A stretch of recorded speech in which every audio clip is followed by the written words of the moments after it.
Kolkata high court का sir एक order आया है जिसमें 2010 के बाद जितने ओबीसी सर्टिफिकेट्स बन रहे हैं उसको खारिज कर दिया है।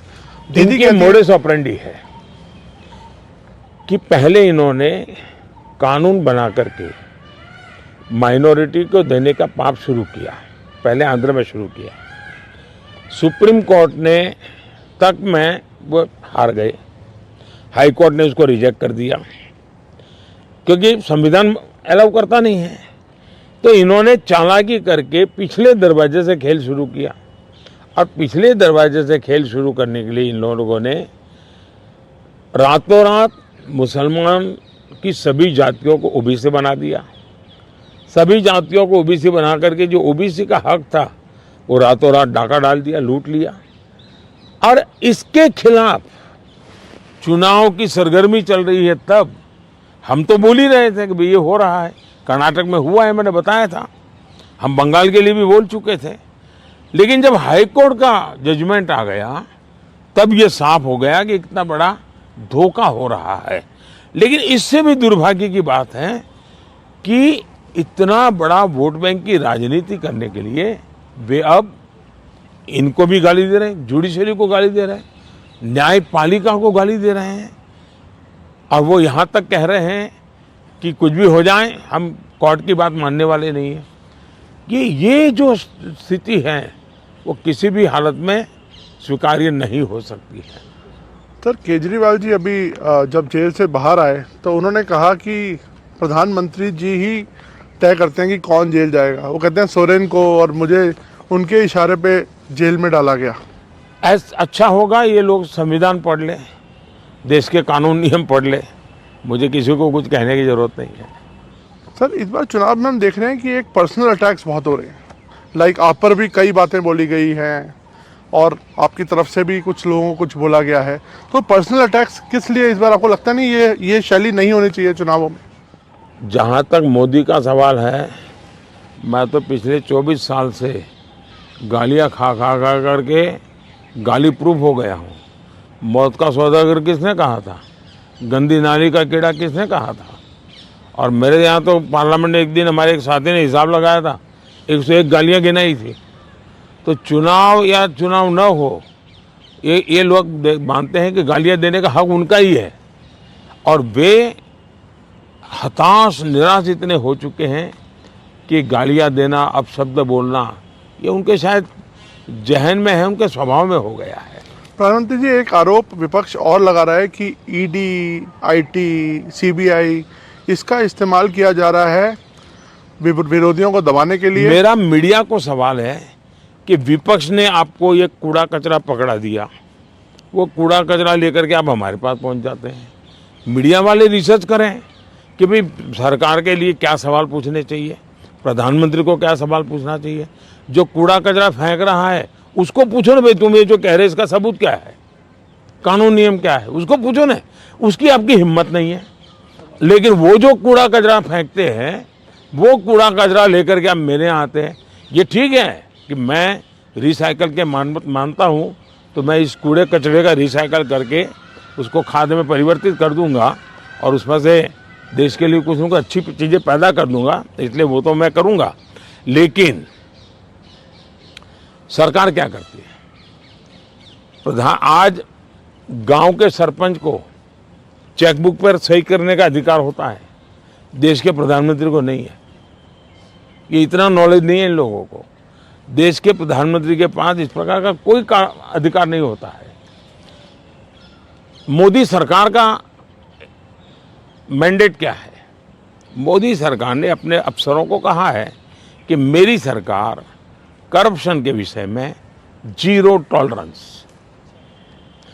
अब ये दफ्तर के अंदर बैठे हुए लोगों का काम है कि उसको लागू करें। और सचमुच में तो किसी जमाने में 10 साल में मनमोहन सिंह जी की सरकार थी, 34 लाख रुपया पकड़े गए थे। 34 लाख रुपया मतलब एक स्कूल बैग में आप आ जाए। वर्तमान में ईडी ने 10 साल में 2200 करोड़ रुपया पकड़ा है।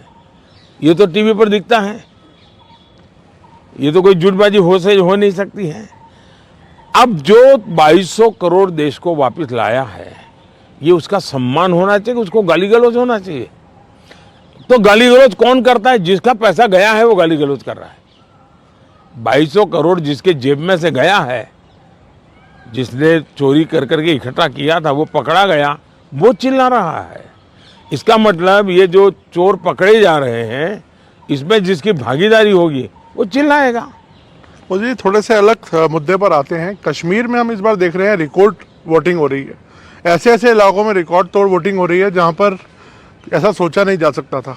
इस पर आपका क्या आंकलन है, आप कैसे देखते हैं? पहले तो मैं चाहूँगा कि कश्मीर की जो स्थिति बदली है उसके संदर्भ में सबसे तो पहले मैं मेरे देश के न्याय तंत्र को प्रार्थना करना चाहता हूँ कि अगर सरकार किसी काम को करने के लिए, उसका एक डिजाइन होती है, उसकी एक स्ट्रेटेजी होती है। ऐसी समस्याओं के समाधान के लिए उस स्ट्रेटेजी के तहत काम करना होता था। अब उसके लिए कभी मुझे इंटरनेट बंद करना पड़ा, कोई एनजीओ कोर्ट चला गया और वो बड़ा कोर्ट के अंदर बड़ा इशू बन गया। आज समझिए कि भले मैंने कुछ समय के लिए इंटरनेट बंद किया था, लेकिन आज बड़े गर्व के साथ वहाँ के बच्चे कहते हैं कि 5 साल से इंटरनेट बंद नहीं हुआ है, 5 साल से हमें सब सुविधाएं मिल रही है। कुछ दिन तकलीफ हुई, लेकिन अच्छे काम के लिए हुई थी।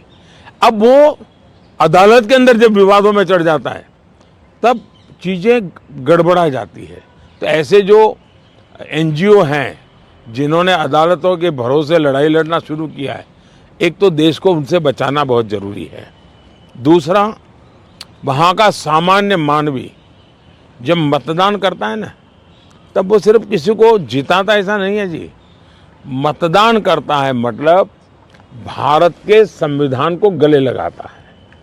मतदान करता है तब भारत की सरकार बनाने में वो गर्व के साथ भागीदारी करता है।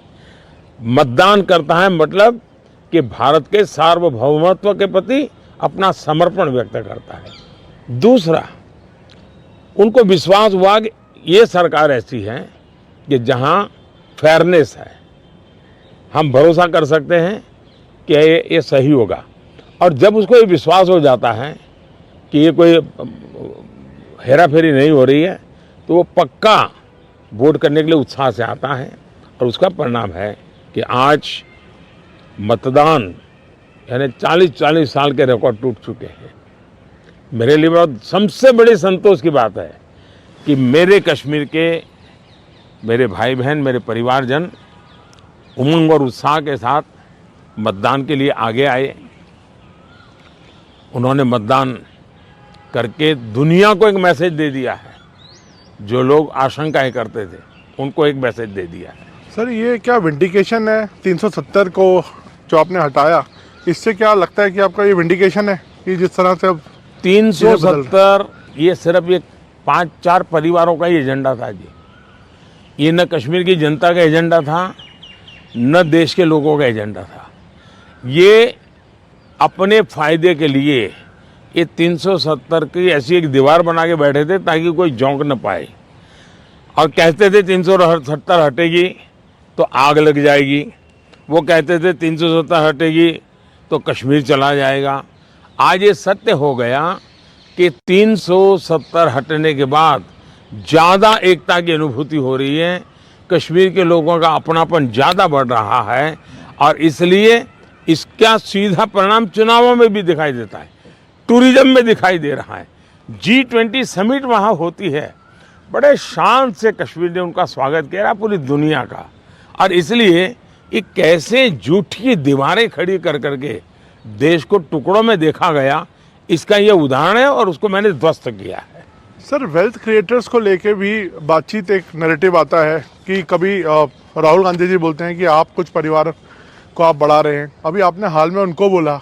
तो क्या लगता है कि देश में जो वेल्थ क्रिएटर्स हैं उनको ही उन पर राजनीति होनी चाहिए? मैं फिर कहता हूँ, जो लोग ये कूड़ा कचरा फेंक रहे हैं उनको पूछो ये तुम कहाँ से लाए हो, उनसे बात करो भाई। आप उनसे तो कुछ पूछते नहीं हो। और इसलिए मैं समझता हूँ कि ये चर्चाएं उनके साथ करें तो ज़्यादा अच्छा होगा। सर, उड़ीसा में अभी चुनाव